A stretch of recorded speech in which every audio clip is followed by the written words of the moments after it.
YouTube doctors aren't real doctors. Oh, wow.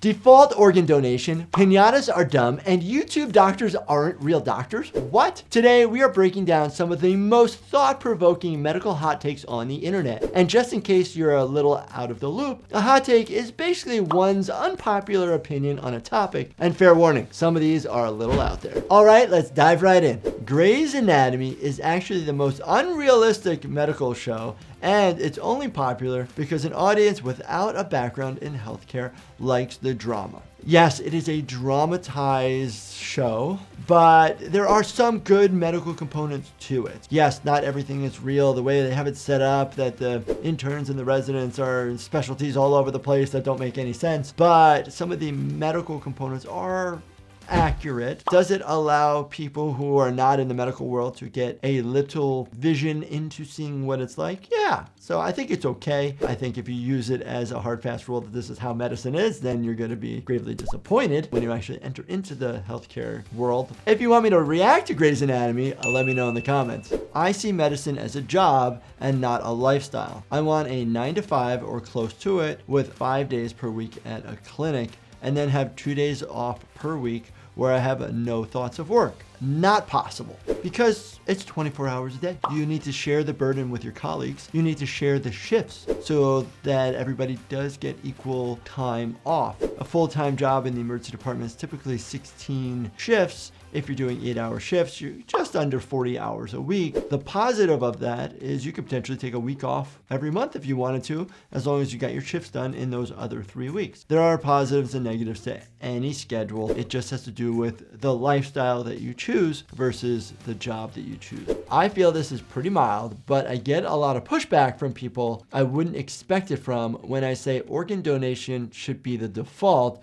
You should have to opt out if you don't want to donate. That's tough to say, because then now you're actually saying like, we own your body, and it gets into that whole big conversation about like, it's your body, your choice versus not. Whole big conversation. I think currently the way it is, it's pretty good. Say you're not opt-in and you unfortunately pass away, your family members will potentially be asked by the National Organ Donation Program in that immediate time period when your organs are still viable to see if you would want that in that situation. So it's not a yes, no, hard, fast rule. They'll still ask probably one more time. Pinatas are dumb. Give sugared up kids a blindfold and massive stick and throw candy on the floor.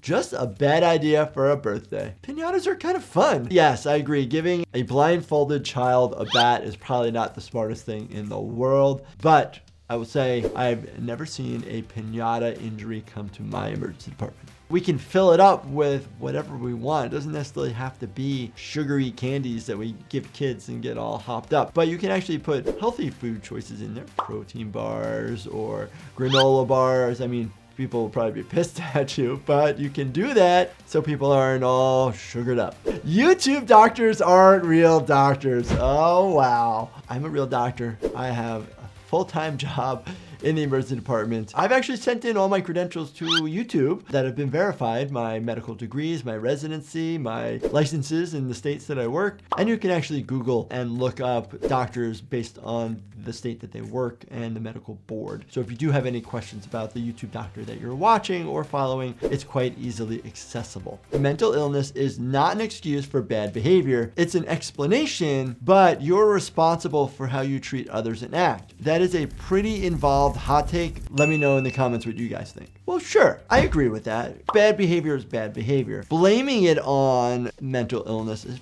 probably not the most appropriate way to just make an excuse or an explanation to get out of a situation. People struggle every day. There could be finances, there could be family problems, there could be job problems, lots of different things. So you never know what's going on, one, inside somebody's head or what's going on in their life. Just because they didn't tell you doesn't mean it's not happening. So be aware of that. Birth control is the biggest scam. We're fertile like 5 days a month, and we're told we have to take a pill every day and ignore all the horrible side effects. Taking back control of your body means ditching the birth control pill and actually learning about your body's cycle. Wow. I feel like learning about your body's cycle and understanding how your menstrual cycle actually functions is huge. So yes, I agree that is the primary thing we need to do, to educate. There are some individuals that are irregular and they actually use birth control medications to actually help regulate their menstrual cycle. There are others that have significantly heavy menstrual periods, so that is another reason. So there are other reasons to use birth control medications. If you're just trying to prevent pregnancy, yes, there are other ways to do that. I don't think birth control is a scam, but I do know that there are some side effects to it. There are always positives and negatives to pretty much every medication that has been made. Non-binary people should have to check the sex box for male and female on medical intake forms. Okay, this is a very hot topic. I'm just gonna come at it from a medical doctor's perspective. There are certain things that a doctor needs to know relating to your body, right? But there are certain things that, yes, you want to address an individual however they want to be addressed. We do have a section where you have the sex and then how the person wants to be identified as a separate thing, but it's a little bit deeper in the chart, so it's a little bit harder to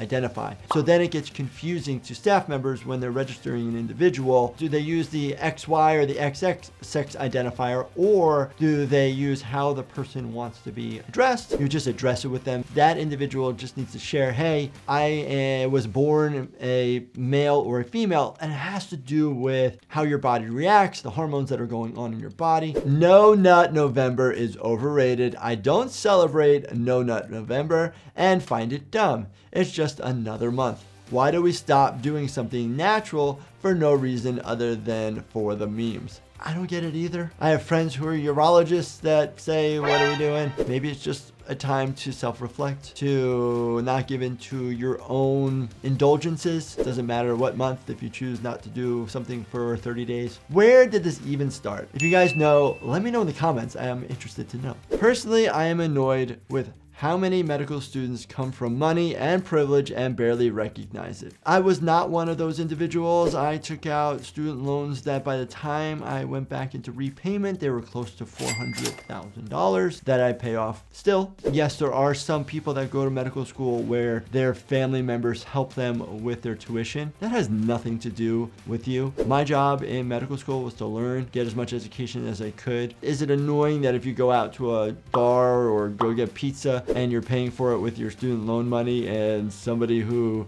didn't have to take out loans is asking you for help to get something? Yeah, maybe. But at the end of the day, it all comes around. I'm very happy with my choice. I continue to pay my student loans. All right, so surely there are tons of medical hot takes out there. Do you have an unpopular opinion about something? Let me know in the comments and maybe I'll use it in part 2 of this video. And as always, make sure you binge watch this entire playlist right here and smack that subscribe button and turn your bell notifications on. Thank you so much for watching and stay healthy, my friends.